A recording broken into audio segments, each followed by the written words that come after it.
Here's the stupidity of this individual. You can think it's a game. It's a game with me that you will never win. Of her actions. Does she, though? Does she? Ms. Fong-Fachan understands that that story is not feasible. That when you inspect the claim that was made at her... I don't understand your stupidity. Don't get to just have your way because you want to have your way. I do not like sending people to jail. This defendant might actually be the most arrogant person I've ever seen in a courtroom. Why? Because she literally called into a podcast from jail just to laugh about her charges. And now she's back in court again for violating bond, lie about THC cookies, and drinking the second she got released. The judge is clearly done babysitting her. He basically tells her, if you want to play games, I'm going to finish them. Watching her smirk through the hearing is painful because you can see she still thinks she's untouchable. That confidence lasts right up until reality shows up. So tell me, do you think she's actually sorry or just sorry she got caught? Let's dive in. Your Honor, I appreciate the court's accommodation. I had an opportunity to speak with Ms. Fong-Fachan. I discussed bond violations that have come to the court's attention since Ms. Fong-Fachan's last appearance before the court. Ms. Fong-Fachan... Well, that, as well as the continued lie. Of course, Your Honor. And Ms. Fong-Fachan is going to apologize to the court, going to admit that what the court has been made aware of, her participation on a video podcast. Okay, let's just get it all right, Mr. Warren. Here's the stupidity of this individual. I lock her in jail because she was lying and violating her conditions. One of her first calls from the jail is to a podcast. Am I right? That's correct, Your Honor. But then gets here and runs a ruse that she's really making the calls regarding her to choke. So not only does that then go on social media, there's then another one on social media shortly after when she was arraigned, where she was violating her bond condition at that time. I've yet to figure out why she doesn't have a medical marijuana card if that's what she wants to do. But she doesn't, and then just continues to use. Lied to community corrections, then lied to me. So she gets put in, then makes within that week at least 41 calls that we could see, but there were actually additional ones. Then can't wait a day after being released and violates my order again. And Your Honor, that is my understanding of where we are today in its entirety. And Ms. Fong-Fachan admits to all of those things. She did go into custody. She placed upwards of 120 to 130 phone calls, one of which was to a podcast. And I think that demonstrates to the court that her statements that she learned her lesson in custody, it may hinder that because Ms. Fong-Fachan was laughing, joking on a podcast. Oh, yeah, she was. She thought it was all a game. Of course. And guess what? You can think it's a game. It's a game with me that you will never win. Ever. No, I don't think you do. Your Honor, that was the first week she was in custody. The following week, she lost phone privileges. She was released from custody, at which point she came before the court, apologized for what happened leading up to that. Lied to Mr. Feaster, so Mr. Feaster would lie to the court. Your Honor, I think Ms. Fong-Fachan understands that pretrial release is a matter of grace, and that for her to remain on pretrial release, she has to demonstrate to the court that she is going to comply with her bond conditions. She has had a turbulent journey on her bond so far. She's had several violations. There are renewed violations. She admits to all of those. She would ask the court to... Including that the THC cookies, the time-released THC cookies was a lie? Ms. Fong-Fachan understands that that story is not feasible. That when you inspect the claim that was made at her first probable cause conference, that it doesn't make any sense. And she'll admit that today to the court, that a number of things she said leading up to this have not made sense and have turned out to be false. And when a person, anyone puts himself in that position, you have to tell lies and lies and lies to kind of undo what you've done so far. I think Ms. Fong-Fachan wants to ask the court for a clean start, to come clean as to... I thought we did that the last time. This is almost the same spiel I was getting last time, right before she got out and on film drank. Right. God only knows why you'd be mixing anything with Red Bull, but what the heck. Understood, Your Honor. And she did drink. There's a video of her doing it. Oh, yeah, there is. And what she's going to ask the court to consider, continuing her bond, upwards modification, that she be placed on a other to monitor alcohol use, that she submit to ETG testing to monitor her alcohol use, and that she cease using social media while this case is pending. Ms. Fong-Fachan is serious about resolving this matter. She's serious about taking care of her two children. Daughters Maddie and Ayana have upcoming birthdays on the 28th of March and on the 2nd of April. I know So it'd she be wants to be there horrible for them. if she's in jail on their birthday. It would, Your Honor. But it doesn't seem to me that she was really caring about them all this time anyway. No, Miss- She would have never put herself in the jeopardy that she's in right now. Of course, Your Honor. I know her children are her primary concern more than anything else, that she's asking the court in a final act of grace to permit her to remain out of custody, continue her bond with those minors. And Ms. Fong-Fachan can address the court and come clean about any violations of bond leading up to today. Go ahead. What does she want to tell me? Mr. Allen. I just wanted to apologize for starting off with a bad start with you. I hope that start over. I did my time for bond violation for 2 weeks. I messed up the first week. The second week you revoked my phone privileges. I learned my lesson. I had some time to think about what I've done, and when I figured it out, I did have that cup of alcohol on the podcast. I truly thought that it was just no smoking weed, but I didn't know alcohol was a problem. She actually said she doesn't have an alcohol problem. She was just drinking. Like that somehow helps her case. It doesn't. That's literally the violation. She's on bond for alcohol, and she still decided to drink, which means she chose jail, with extra steps. And she keeps acting like the judge would just forget the court order he personally signed. The logic here is completely upside down. She doesn't even realize she's admitting she ignored the rules on purpose. And Judge Simpson, he's just sitting there listening, because he's heard that exact excuse 1,000 times. There's zero accountability here, just denial wrapped in confidence. But now I know. I do not have an alcohol problem. I was just drinking. How am I supposed to know that? You don't.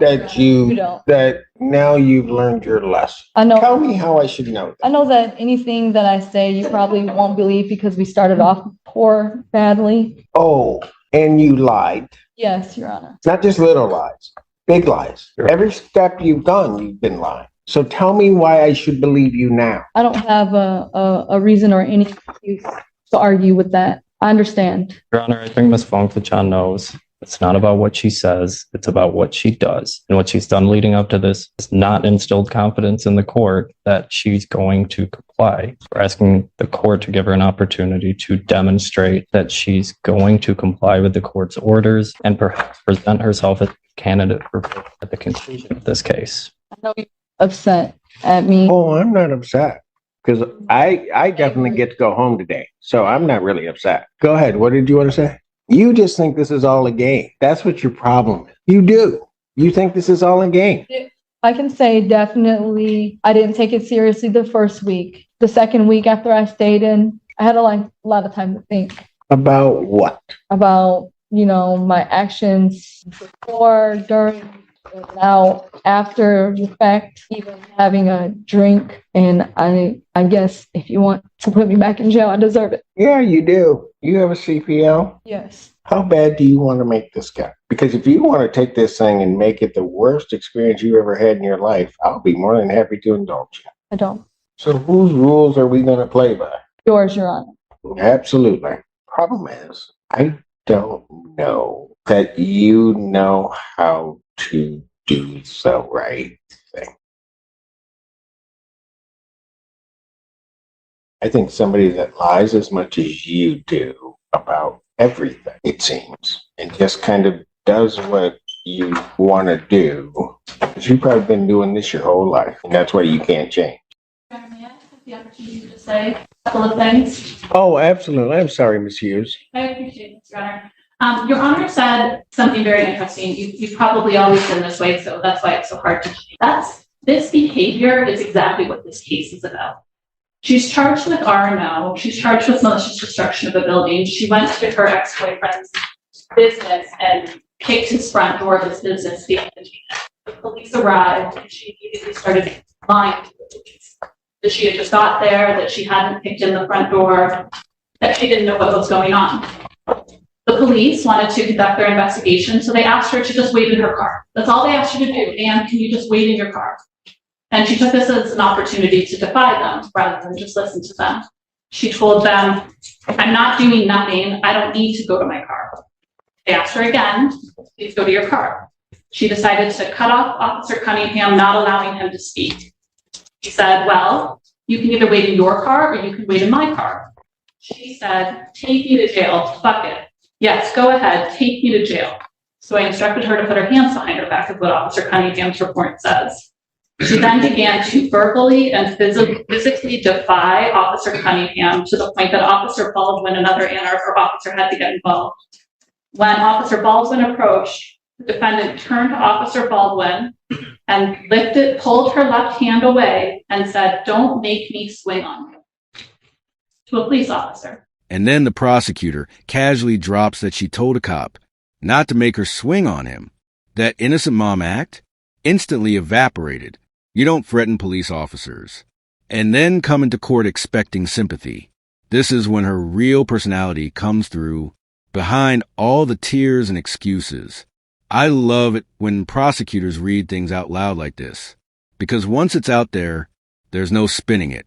One sentence completely nuked whatever credibility she thought she had. At that point, jail is no longer surprise. It's simply a consequence. So yes, this is what she does. She lies and she wants to play by her own rules.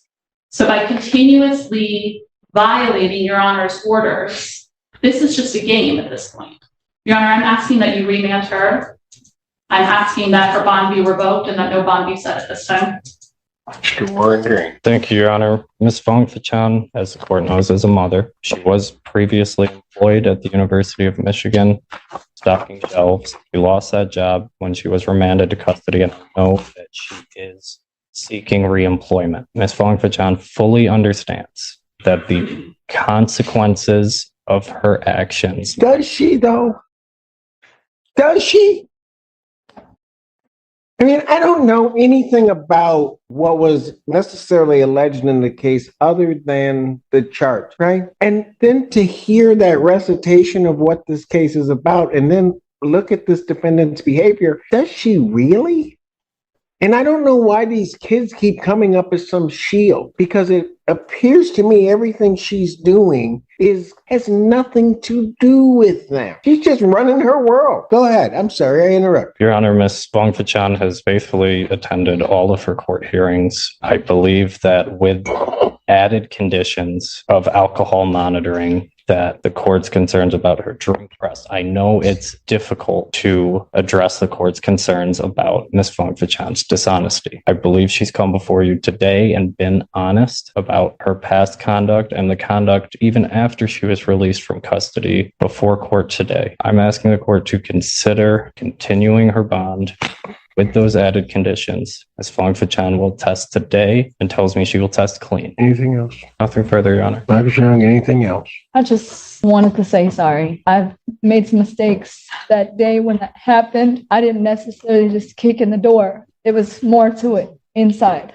And it just escalated. I was upset. I didn't mean to harm or disrespect Officer Cunningham. I didn't mean it for it to escalate that way. And I hope that I can apologize and make it right. I'm trying to. Since this has happened, my life is in shambles. I'm trying to figure it out.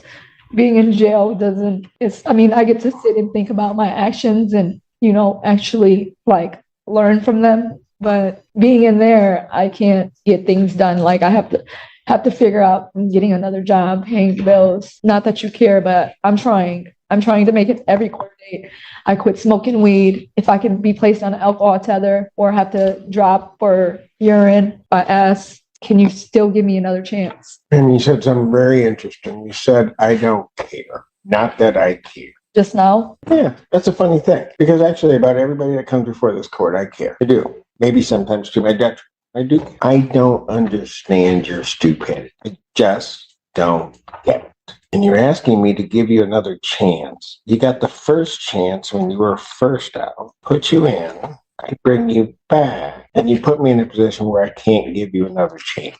So then you're in there another week. Tell me that day. You and Mr. Feaster. You had learned everything and you were going to be able to conduct yourself by the court rules and everything else. You don't at 24 hours, you don't make it 24 hours. And you all think you just think that all of this is a joke. Don't get to just have your way because you want to have your way.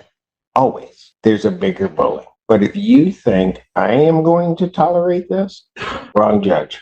I know. I do not like sending people to jail, but I'm going to do my job. And if you can't cooperate, if you can't just do the simple things that are asked, none of this stuff is hard. None of it. But if you've got to pretend to all these folks that this doesn't bother you and you're just too cool for any of this, and you're just going to make it, well, okay, so be it. You can sit up there and be everybody's hero. So, Mr. Warren Green, here's what I'm going to do. I'm going to adjourn her preliminary examination. I'm adjourning her preliminary examination April 23rd, 2024 at 9. That is before me. I will give you the opportunity to certainly motion before this court this defendant's release. But for today, she's going. Defendant's bond is hereby revoked pending a motion hearing. If defendant is released from jail, she will go on an alcohol scram test. Thank you. Thank you. Watching her realize she wasn't going home was honestly the most real moment of this hearing. She pushed every boundary she was given and finally ran into someone who didn't bend. The judge gave her chances, warnings, even options involving her kids, and she just ignored it all. This is what happens when you treat bond like a vacation instead of a second chance. At the end of the day, she traded freedom for partying and attitude. Let me know in the comments what you thought about this court hearing. Thanks so much for watching. Make sure to like and subscribe.